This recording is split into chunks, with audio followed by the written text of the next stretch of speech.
Hello শিক্ষার্থীবৃন্দ, কেমন আছো সবাই?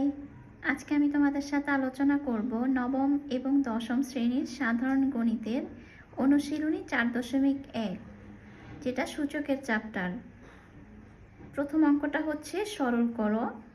সরলের 1 নম্বর প্রশ্নটা হচ্ছে 7 cube into 7 to the power -3 divided by 3 into 3 to the power -4। এটাকে সরল করার জন্য বলা হয়েছে। তো এটাকে সরল করার জন্য আমরা কিভাবে করব? ফার্স্ট এখানে বেস হচ্ছে কি আমার 7। তো 7 বেস হলে পাওয়ারগুলা যদি ইনটু আকারে থাকে পাওয়ারগুলো আমার যোগ হয়ে যাবে, অর্থাৎ 3 হবে, তারপর প্লাস দিয়ে ব্র্যাকেটে হবে হচ্ছে আমার -3।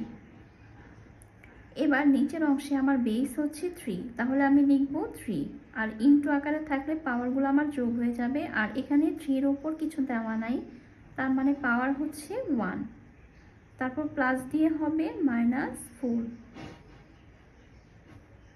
এবার আমি বেস লিখব 7 আর পাওয়ারে অর্থাৎ 3 লিখব, প্লাসে মাইনাসে -3, নিচেও সেমভাবে 3 লিখব বেস আর পাওয়ারে হবে 1, তারপর প্লাসে মাইনাসে -4।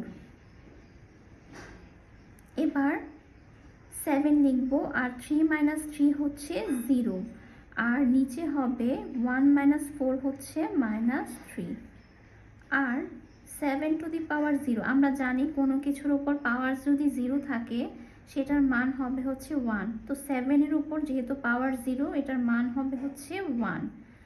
আর আমরা জানি যে কখনো যদি a two the power -n, অর্থাৎ এই সূত্রটা যদি থাকে যে a two the power -n, তো সেটাকে আমরা লিখব 1/a two the power n। এই যেভাবে থাকলে এটাকে এভাবে লেখা যায়, এই যে a টু দি পাওয়ার মানে -n যদি থাকে সেটাকে আমরা লিখতে পারবো 1/a two the power n আকারে।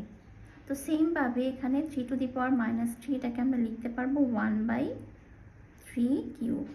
এবার যেহেতু ভাগ আছে আমি এবার উল্টে দিব, উল্টে দিলে এটা এবার এই যে 1/3 টু দি পাওয়ার 3 অর্থাৎ 3 কিউব, এটাকে আমি উল্টে দিব, উল্টে দিলে হয়ে যাবে এভাবে। আর 3 কিউব মানে হচ্ছে কি আমার 27। এটাই হচ্ছে কি আমার অঙ্কের অ্যান্সার। তো আমি অঙ্কটা কিভাবে করেছি? ফার্স্টে আমি অঙ্কের প্রশ্নে যে বেস লিখেছি, পাওয়ারগুলা যেহেতু ইনটু আছে, ইনটু থাকলে পাওয়ারগুলো আমার যোগ হয়ে যায়। তো সেমভাবে আমি উপরে নিচে সবগুলোতে যেহেতু গুণ চিহ্ন দেওয়া, এজন্য আমি পাওয়ারগুলো যোগ করেছি। যোগ করার পর ক্যালকুলেশন করার পর এখানে আসে 7 টু দি পাওয়ার 0, যেটার মান হচ্ছে 1, আর 3 টু দি পাওয়ার -3 এটাকে লেখা যায় 1/3 কিউব। তারপর আমি ক্যালকুলেশন করে বের করেছি, রেজাল্ট হচ্ছে 27। এটি হচ্ছে 1 নম্বর অঙ্কের অ্যান্সার।